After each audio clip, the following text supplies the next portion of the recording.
प्रणाम, नमस्कार। बहुत स्वागत है आपका उस कार्यक्रम में जिसका नाम है हे प्रभु आनंददाता।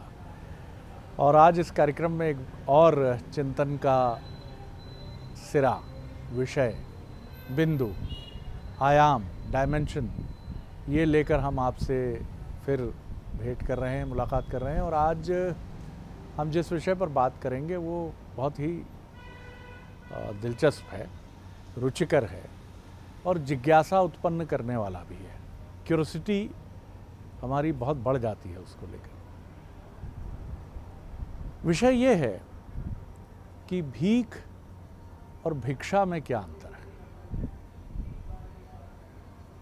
जैसा हम में से बहुत सारे लोग, जैसे आप भी इस समय सोच रहे होंगे कि भीख वो है जो व्यक्ति बेबसी में अंतिम चारा या फिर अपने नैतिक पक्ष, अपनी शर्म को जब वो पूरी तरह से समाप्त कर देता है तो वो भीख मांगने लगता है। और भीख कहीं ना कहीं असहायता का भी बोध कराती है कि कोई चारा नहीं, काम करने की आदत छूट चुकी है, शारीरिक निशक्तता है या कुछ कोई ऐसी बुरी लत है जिसकी वजह से अब हम कुछ कर ही नहीं सकते हैं सिवाय भीख मांगने के। भिक्षा में अंतर है। जिनके यहाँ उपनयन संस्कार होते हैं वो भिक्षा मांगते हैं, भिक्षांदेही। सन्यासी दरवाजे पर आता है तो उसके चेहरे पर तेज होता है और वो पूरे तेज से ललकारता हुआ कहता है, भिक्षांदेही, माँ कुछ दान करो। लेकिन उस स्वर में कड़कपन होता है। कई बार तो कुछ सन्यासी जिस तरह से शंखनाद करते हुए भिक्षा मांगते हैं, ऐसा लगता है बिजली कौंध उठी है थोड़ी देर के लिए। तो दोनों के अंतर हैं। और भिक्षांदेही की मांग करने वाला अधिक देर दरवाजे पर रुकता नहीं है।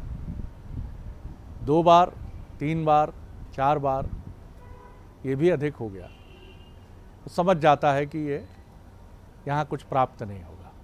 लेकिन उसके चेहरे पर कोई कुटिलता नहीं होती, क्रोध नहीं होता, नैराश्य नहीं होता। अलख निरंजन, ईश्वर सबका भला करे, निकल पड़ता है। ये मैं उस दौर की बात बता रहा हूँ आपको जहाँ मैंने भी थोड़ा बहुत जो पढ़ा और समझा है कि गुरुकुल परंपरा में भिक्षा मांगना एक बड़ा आवश्यक अंग होता है। आज भी मध्य प्रदेश में कई परिवार जो नर्मदा परिक्रमा पर निकलते हैं, उनमें से कुछ ये बड़ा कठिन संकल्प लेते हैं कि वो 5 घरों से मांगेंगे और 5 घरों में से अगर 5 घरों से कुछ नहीं मिला तो इसका अर्थ है मैया ने कहा है कि आज आपको बिना आहार के सोना है, बिना आहार के ही आज का दिन कटेगा आपका। ये भी देखिए, यानी भिक्षा कहीं ना कहीं एक आध्यात्मिक संस्कार की तरफ भी ले जाती है। लेकिन भीख बेबसी का नाम है, बेचैनी का नाम है, लत का नाम है, एडिक्शन का नाम है, दूसरों पर निर्भरता चरम होने का नाम है। और ये दोनों मनुष्य के स्वाभिमान से सीधे तौर पर जुड़े हुए हैं। तो चलिए इसको और व्यापक रूप से समझेंगे। आज हमारे साथ हैं हमारे विद्वान वक्ता, भगवद गीता के अध्येता, मानस मर्मज्ञ प्रोफेसर डॉक्टर सुरेंद्र बिहारी गोस्वामी। गोस्वामी जी प्रणाम कर रहा हूँ। विषय आपके सामने। आज आपने बहुत अच्छा विषय चयन किया है। अंतर का आधार भी बहुत अच्छा है जी। और इस अंतर के आधार में जीवन के लिए बड़ा सार निहित है। भीख जो है वृत्ति है और भिक्षा जो है व्रत है। भीख जो है प्यास है, भिक्षा जो है उपवास है। भिक्षा उपवास है। भीख जो है अवरोध है तो भिक्षा जो है टन है, भिक्षाटन यात्रा है, अनवरत चलने वाली प्रक्रिया है। हाँ। भिक्षा वृत्ति नहीं होती। जब वृत्ति की निवृत्ति हो जाती है तो भिक्षा प्रारंभ होता है।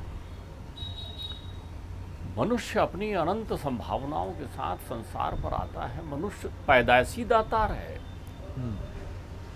एक बात आप समझिए, मनुष्य पैदाइशी दातार है, उससे बड़ा दानवीर संसार में कोई नहीं। वो ये भ्रम लिए हुए संसार में मांगता हो जाता है जगह जगह जाकर कि मांगना मेरा काम है। देवता वहां से देखकर विस्मृत होते हैं कि अब ये देखो कि इसमें से कोई देवता ना बन जाए, उनको द्वेष हो जाता है। इसमें से कोई नारायण की उपाधि ना प्राप्त कर ले, इसमें से कोई ऋषि ना हो जाए, इसमें से कोई सन्यासी ना हो जाए, इसमें कोई श्रवण कुमार ना हो जाए जी। वो देखकर बड़ा आह्लादित होते हैं कि कितने कोटि जन्मों के पुण्य जागृत हुए हैं जब ये दातार उत्पन्न हो गया। ईश्वर ने यदि तुम्हें मनुष्य जीवन दे दिया है तो तुमसे बड़ा दातार कोई नहीं है। मैं चिंतन कर रहा था एक अच्छे साहित्यकार से, साहित्य मनीषी देवेंद्र दीपक से। उन्होंने अपने बचपन की एक घटना सुनाई। उन्होंने कहा कि उनके घर में एक पंडित जी आए, पूजन चल रहा था और उनके हाथ में जो है वो उनको बंधन, रक्षाबंधन बांधना था, मौली बंधवानी थी। तो उन्होंने यूँ हाथ कर दिया मौली बंधवाने के लिए, खुला हाथ कर दिया। तो पंडित जी ने कहा ऐसा नहीं, हाथ नीचे कर, मुट्ठी बांध और मैं बांधता हूँ। उसमें अक्षत चावल रखा और मुट्ठी बांध के हाथ नीचे कर दी और फिर उसने मंत्र पढ़ा, ये न बंधु बलि राजा दानवेंद्रो महाबला तेना त्वाम मनुबद्धामी रक्षेण माचल माचला। बलि की तरह दानवीर रहने वाले जो त्रिलोक को परमात्मा को भेंट दे सकते हैं, इतना दानवीर बनने की संभावना। उन्होंने कहा सुनो, ऐसा हाथ कभी नहीं करना, ये मंगते का हाथ है। सिकंदर जब जाने लगा तो संसार में अपने हाथ खुले करके जाने लगा। उसके अलग अलग अर्थ हैं, लेकिन उसका एक आध्यात्मिक अर्थ है कि अगर मुझे देना है तो परमात्मा यही देना कि फिर से मैं आ सकूं, ऐसा मुट्ठी बांध करके। इसलिए संसार में जब मनुष्य आता है तो बंद मुट्ठी लेकर आता है। किसके लिए? दातार होने के लिए। ध्यान रखिए, भिक्षुक जो है मुमुक्ष होता है, मुमुक्ष भक्त, मुक्त होने के लिए अपनी यात्रा प्रारंभ करता है। और जो भिखारी होता है वह आसक्त होता है। ध्यान रखिएगा, भीख तृष्णा है, भीख तृष्णा है, और ये भिक्षा जो है वितृष्णा है। जब सन्यासी को सन्यास की दीक्षा दी जाती है तो उस समय आपने अभी उपनयन संस्कार का ध्यान दिया है। ध्यान रखिएगा, भिक्षा देने के लिए अन्नपूर्णा आती है, भिक्षा देने के लिए अन्नपूर्णा आती है, और भीख देने के लिए संसार के प्राणी आते हैं ना, अन्नपूर्णा आती है। भगवान ने वामन अवतार लिया तो भिक्षाम देही उपनयन संस्कार करके गया है। उपनयन का अर्थ ही होता है, नयन तो सबके पास है, जिसको उपनयन चाहिए उसको भिक्षा मांगनी पड़ती है। उपनयन ज्ञान नेत्र होता है। तो मेरे परमात्मा जब वामन बनकर आए तो उन्होंने भिक्षाम देही माँ कहा तो तुरंत आ गई अन्नपूर्णा में आई प्रभु, साक्षात अन्नपूर्णा दातार बनकर आ गई। त्रिलोक वहाँ खड़ा हो जाता है जब भिक्षा मांगता है। तो जो भिक्षा मांगने वाला भिक्षार्थी होता है, मुमुक्ष होता है, वो किसी के घर में उतने देर ही रुकता है जितनी देर में जलपान किया जा सकता है। पानी पीने का जितना समय होता है उतनी देर ही ठहर सकता है वो, उससे अधिक नहीं। अच्छा। भिक्षा मांगी नहीं जाती, हाँ। भिक्षा मौन होती है। हाँ। वो जाकर केवल आवाज लगाता है और खड़ा हो जाता है। भीख मांगी जाती है, भीख मांगता है आदमी, दे दे भैया, दे दे भैया, वो तृष्णा है, और दे दे भैया, 10 दे दिया, 20 दे दिया। वो संसार में आपके दातार से जैसे ही आप मुक्त हो जाते हो। आपने कहा मेरे पास तो कुछ नहीं देने के लिए, ज्ञान है, श्रम है, सेवा है, कुछ भी कर सकता है। जब वो गिलहरी वहां काम कर सकती है, जब पशु वहां काम कर सकते हैं, तो तू तो मनुष्य है, दे क्या दे सकता है तो जो मांगने वाला मांगता होता है। अब आप देखिए, मांगने वाले स्वरूप बदल लेते हैं। मांगने वाले से व्यक्ति दूर हटता है, भिखारी से दूर हटता है मनुष्य, और भिक्षार्थी को देखकर ठहर जाता है। एक भिखारी आपके पास आएगा, दे दे साहब, आप देखेंगे बाजार में जा रहे हो, दूर हट के चलेंगे, अरे ये रोज मांगने आ जाता है, कहाँ लगाया। आप उसकी उपेक्षा करते हैं, अपेक्षा, क्योंकि वो आपसे अपेक्षा करता है। अपेक्षा वाला बिना अपेक्षा के आपके पास आता है। सुदामा जाते थे 5 घरों में, भिक्षाम देही भगवती भव मातृ शक्ति से मांगते थे, जो देना भिक्षा मांगते थे। सुदामा कभी नहीं कहते कि द्वारिकाधीश मुझे कुछ दो, लेकिन द्वारिकाधीश जानते हैं ये भिक्षुक है, कुछ देना होगा। ध्यान रखिएगा, कितनी सुंदर बात है। परमात्मा भी भिक्षुक बनकर जाते हैं। अनुसुईया के यहाँ गए, अत्रि ऋषि के यहाँ, परमात्मा को भी भिक्षुक बनने में आनंद की अनुभूति होती है। और एक परमात्मा नहीं गए, आकार उकार मकार गए। क्यों? महासती से भिक्षा मिल रही है। भिक्षाम देही मां करके गए, ब्रह्मा विष्णु महेश तीनों गए। लीला देखिए, तो जो दातार होता है उसमें कितनी शक्ति होती। मेरी भगवती ने कहा, सैया महासती ने, चलो तीनों बालक बन जाओ। तीनों बालक त्रिदेव बालक के रूप में उत्पन्न हो गए। भिक्षा मांगने तो रावण भी गया था, लेकिन वो स्वरूप भिक्षा मांगने का रखा था, भीख मांगने लगा वो। ठीक बात है। क्या मांगने लगा? भीख। तो भीख मांगने वाले मांगने के कारण उसकी गति वही हुई जो भिखारी की होती है। भिक्षुक आपको संदेश देने जाता है आपके घर में कि देखो, संसार स्वप्नम तजमोह निद्रा, वो आपको जागृत करने जाता है। और भिखारी आपको आसक्त करने जाता है। राम राम राम, बेचारा देखो, अच्छा पैसा संभाल के रखो, नहीं तो भीख मांगना पड़ेगा। कितना संभाल के रखो, मंगता तो आप हैं, मंगता के स्वरूप बन गया। किसी ने कहा मुझे बाय हैट भिखारी, अच्छा बहुत बढ़िया भाई।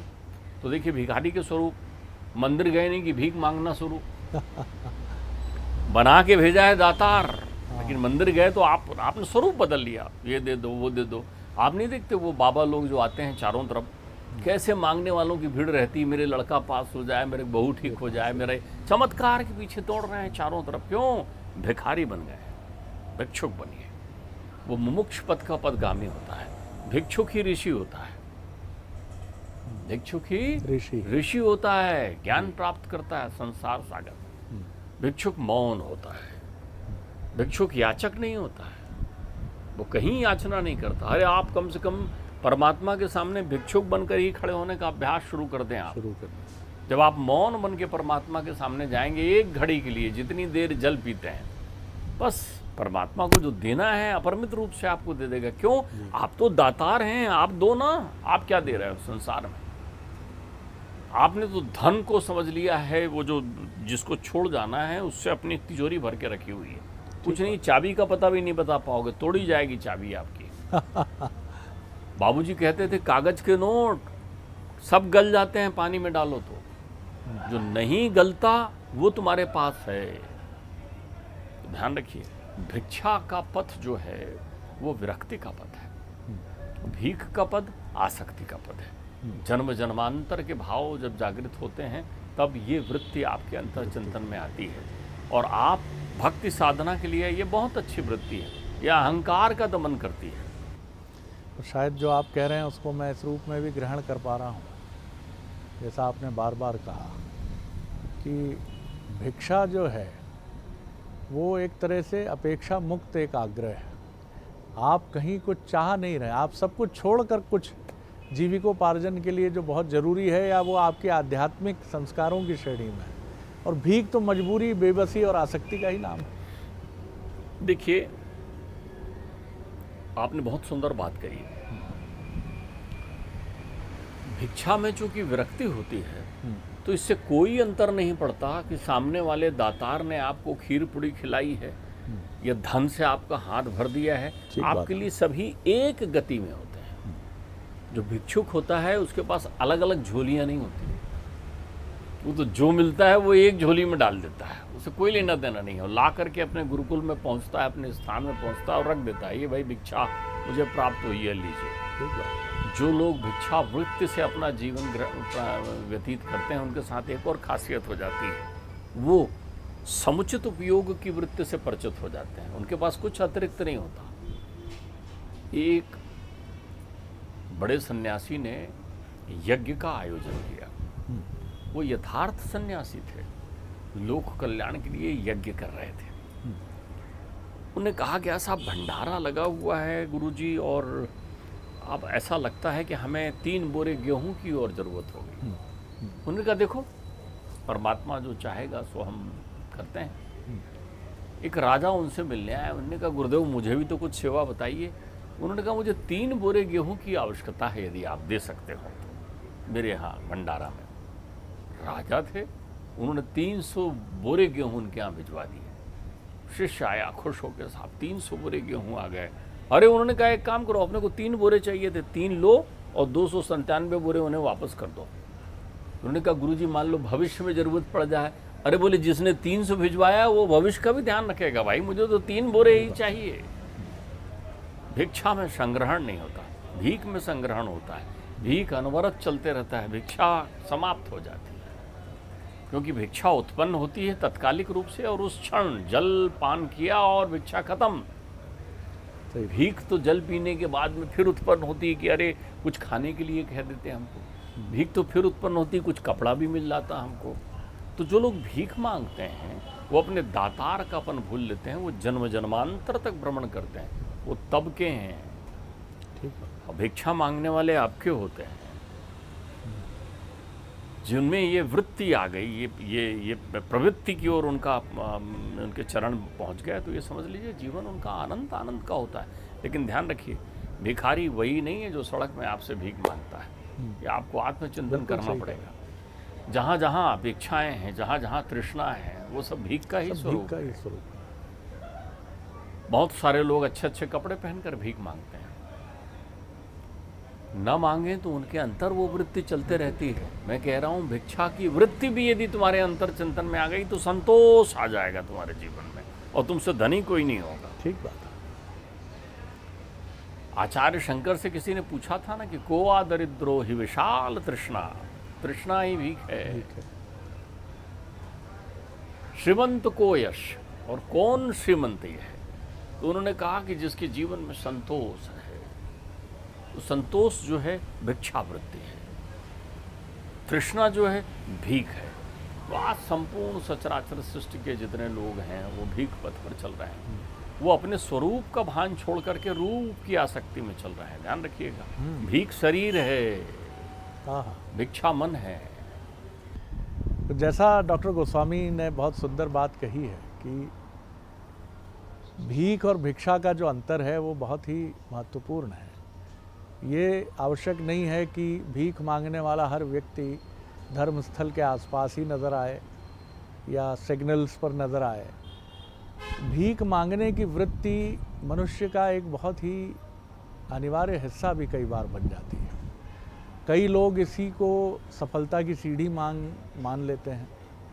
उन्हें ऐसा लगता है कि गिड़गिड़ाना या याचना करना ही, क्योंकि याचना और गिड़गिड़ाने में अपने को बहुत छोटा करके सामने वाले को बड़ा दिखाने की भी एक वृत्ति होती है कि साहब आप महान हैं, दाता हैं, प्रमोशन दे दीजिए, इंक्रीमेंट दे दीजिए, गाड़ी दे दीजिए थोड़ी देर के लिए, कुछ दिन के लिए कुछ पैसे उधार दे दीजिए। गोस्वामी देखिए, आपने अब इस विषय को अपने इस संबोधन के साथ में इस विषय के गूढ़ अर्थों को परिभाषित किया है।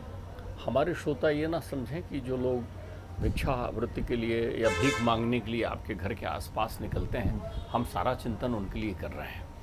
हमारा यहाँ चिंतन आपकी उस याचना के लिए है जो आपके अंतर मन में चोर बनकर बैठा हुआ है, ठीक बात, जिसके कारण आप मुक्त नहीं हो पा रहे हैं। यहाँ वो भीख पर बात हो रही है जी। वो तो विवश है, बेबस है, बेसहारा है, घर के लोगों के द्वारा ठुकराया हुआ है।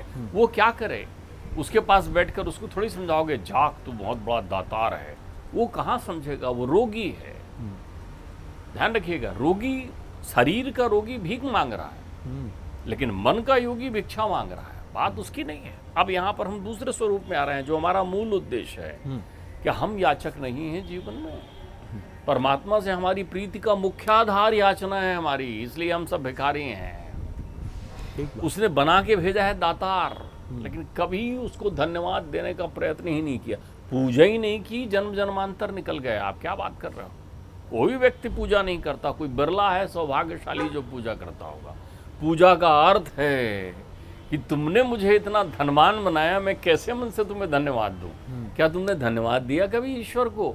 जब तुम धन्यवाद देते हो ईश्वर को तो भिक्षा मांगते हो, और जब मांगते हो तो भीख मांगते हो। हम केवल इतना चिंतन करना चाह रहे हैं कि आप भीख मांगना बंद करें। आपने कहा किससे? उससे जिसने आपको त्रिलोक दे रखा है, जिसने आपको मनुष्य जीवन दे रखा है, उसको धन्यवाद दीजिए। क्योंकि वो जो है मांगने वाले को नहीं देता, वो जो है मांगने वाले को नहीं देता, लेकिन उपेक्षा भी नहीं करता। वो देखते रहता है, वो कहता है नहीं बेटा ये विषय मत मांग, नहीं बेटा, बार बार कहता है नहीं लड्डू दो लड्डू दो लड्डू दो। फिर दे देगा एक लड्डू, फिर दे देगा दूसरा लड्डू, लड़का दे दो, बच्चा दे दो, परिवार दे दो, घर दे दो। तुम्हारी तो मांग कभी खत्म ही नहीं होती ना। तो तुम तो अजीब जन्म जन्मांतर के भिखारी हो, इसलिए उल्टा लटकते हो फिर आते हो, उल्टा लटकते हो फिर आते हो। लेकिन एक दिन भिक्षा मांग कर देखो, मौन हो जाओ उसके सामने जाकर और उसको कहो धन्यवाद देता हूं, तो फिर तुम्हारी जन्म जन्मांतर की प्रक्रियाएं खत्म हो जाएंगी, तुम्हारे उल्टे लटकने के ढंग खत्म हो जाएंगे। इसलिए कहा गया है मांगे से मोती मिले, बिन मांगे मोती मिले, और मांगे मिले ना भीख। तो रोज मांगो नहीं मिलता, और बिना मांगे मोती मिलता है। तो मोती चाहिए तो भिक्षुक की वृत्ति लाइए अपने अंतर चिंतन में।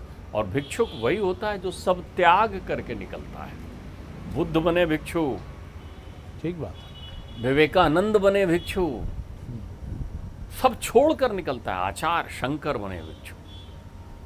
कभी कल्पनाओं में वो वृत्ति तो लाके देखो, कितनी शिकायतें, कितनी मांग खत्म नहीं होती। मैं तो देखता हूं सारा संसार एक मंगता प्राणी बन गया है जहां करके। थोड़ी देर के लिए भी ये वृत्ति खत्म नहीं होती। कभी धन्यवाद नहीं कहा उसको जाकर के। मैंने आपसे कभी कहा था कि मेरे पिताजी कहते हैं कि सड़क में चले जा रहे हो और किसी का एक पेन गिर जाए और कोई पीछे से ला के पेन आपको दे दे, तो आप उसको बार बार और पलट के कहेंगे अरे thank you thank you thank you, आपने मेरा पेन दे दिया करके। और जिसने जीवन दे दिया है उसको तुमने कभी धन्यवाद कहा है? वो बिजली विभाग के आदमी को, जिसको पैसा देकर बिजली ले रहे हो, आप पैसा दे रहे हो, लेकिन अगर आपके घर में आ जाए तो आप उसको 2 बार नमस्कार कर रहे हो। ओ बिजली विभाग का आदमी जरा देखे रहेगा। क्यों?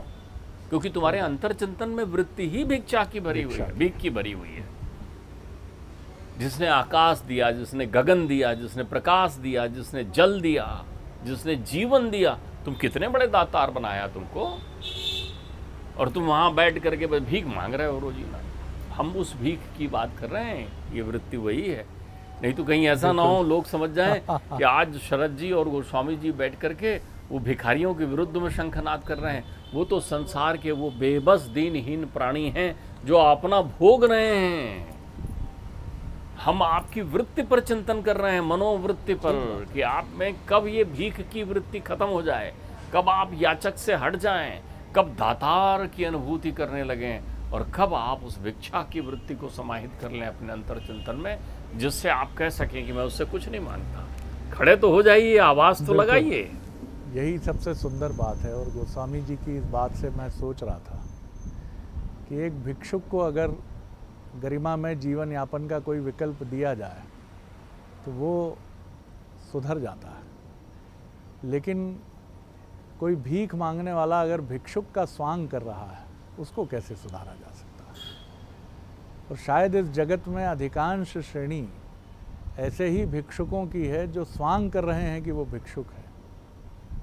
वो दिन में 10 बार कहते हैं ना मुझे गाड़ी की ज़रूरत है, ना बड़ा बंगला चाहिए। ले लिया, वो तो हाउसिंग बोर्ड का मिल रहा था तो ले लिया। अब गाड़ी थोड़ी चाहिए। वो तो गुड्डी की मम्मी जो है ना, गुड्डू की, वो कहती है कि एसी के बिना मेरे को पसीना आता है, ब्लड प्रेशर है, तो ले लिया।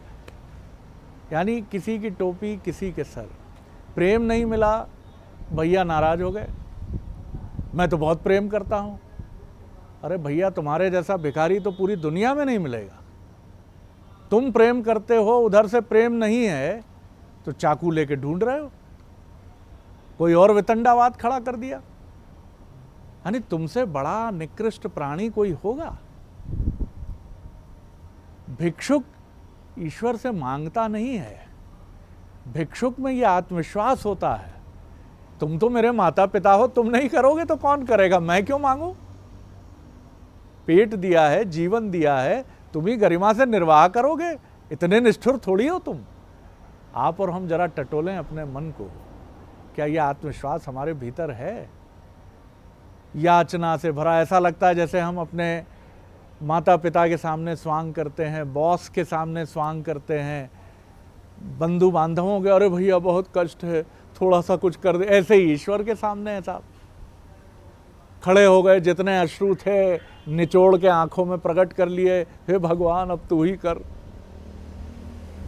नहीं, एक आत्मविश्वास, सही बात है, ईश्वर ने आपको इस जीवन, अमूल्य जीवन का उपहार दिया। क्या भिखारी बनकर उससे मांगे? गोस्वामी देखिए, मैं आपको बताऊं, मैं अपनी कल्पनाओं के एक चिंतन में कभी मैंने पिताश्री से प्रश्न किया था कि क्या होता यदि दशानन अपने मूल स्वरूप में आकर मैया के पास भिक्षा मांगने जाता। वो स्वांग नहीं रचता, उसके अंतर चित्त में मैया के हरण की भावना नहीं होती, और वो प्रत्यक्षता जाकर बोलता कि हे जगत जननी मुझे भिक्षा प्रदान कर, तो क्या होता? पिताजी ने कहा था वो देवत्व को प्राप्त करके अजर अमर अनादि अखंड हो जाता, जिसके लिए तृण समान त्रैलोकी जानी भवानी सामने बैठी हुई है, उनको कहता कि मैया मेरे प्रारब्ध में लिखा हुआ है, मुझे अमरता मिली नहीं हुई है, नर बानर जो है मेरे शत्रु हैं, और ऐसी ऐसी प्रक्रिया हुई। रावण तो त्रिकालदर्शी था, तो मैया कहती तथास्तु, जा बेटा तेरा अभय होगा, कुछ नहीं करते। वो रामलला से कह देते खबरदार, ये मेरा पुत्र है दशानन, इसके आहित नहीं होना चाहिए, तो आज दशानन सृष्टि में त्रिलोक में बैठा हुआ प्रत्यक्ष इंद्र होता।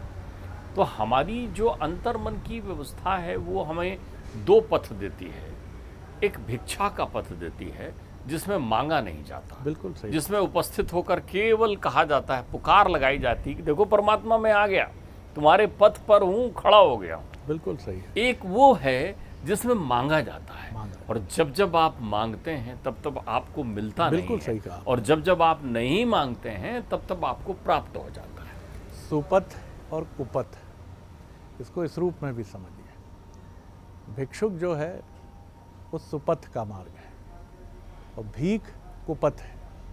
जो बहुत सुंदर बात, मेरा भी चिंतन अचानक दौड़ा, मैंने भी कल्पना की कि अगर रावण अपने वास्तविक स्वरूप में मैया के सामने आता तो शायद माँ ये भी कहती कि तू आंख बंद कर चिंतन में देख, मैं तुझे एक युद्ध दिखा रही हूँ जो तेरे सद्मार्गी होने पर शायद अब टलने वाला है, लेकिन इस युद्ध में क्या क्या होगा ये देख। और पूरी रील घूमती, हनुमान जी के जाने से, लंकिनी को मुक्का मारने से लेकर, अशोक वाटिका में सीता जी के पास जाने से लेकर, कुटुंबियों के बार बार चिरौरी करने से लेकर, विभीषण से लेकर, और अचानक रावण की तंद्रा टूटती, ओह माँ मैं क्या अधम पाप करने जा रहा था, मैं तो अपने समूचे कुल की नाक काटने वाला था, मैं शूर्पणखा की नाक से पूरा पूरा रावण अपने कुल का नाश कर लेगा। तो माँ मुस्कुराती कि तू जाग गया है रावण, जा अभय होकर अपना शासन चला, इंद्र का सिंहासन हिलता है तो हिलने दे। लेकिन जो घटना रहता है, क्योंकि रावण वहाँ भिखारी हो गया था, वो भिक्षुक नहीं था, तो ये बहुत महत्वपूर्ण बात है, इसको अपने दिमाग में हम बिठा कर रखें। और यही सबसे महत्वपूर्ण बात है कि आप जब भिक्षाटन के मार्ग पर चलते हैं तो अपेक्षा मुक्त होते हैं। इसीलिए एक शेर कितनी खूबसूरत बात कहता है कि भीख भी मांगी तो ऐसी शान खुददारी के साथ कि देने वाला ताउम्र हमसे शर्मिंदा रहे। जिसने दिया है वो नज़रें झुका कर कह रहा है, लीजिए स्वामी जी, कृतार्थ हुआ मैं कि आपने मेरे सामने झोली फैलाई। ये भिक्षाटन है, और भीख तो भीख ही है साहब, कहीं भी मांगी जाए। बहुत धन्यवाद करता हूँ गोस्वामी जी। अगले एपिसोड में एक और विषय लेकर उपस्थित होंगे। प्रणाम, नमस्कार।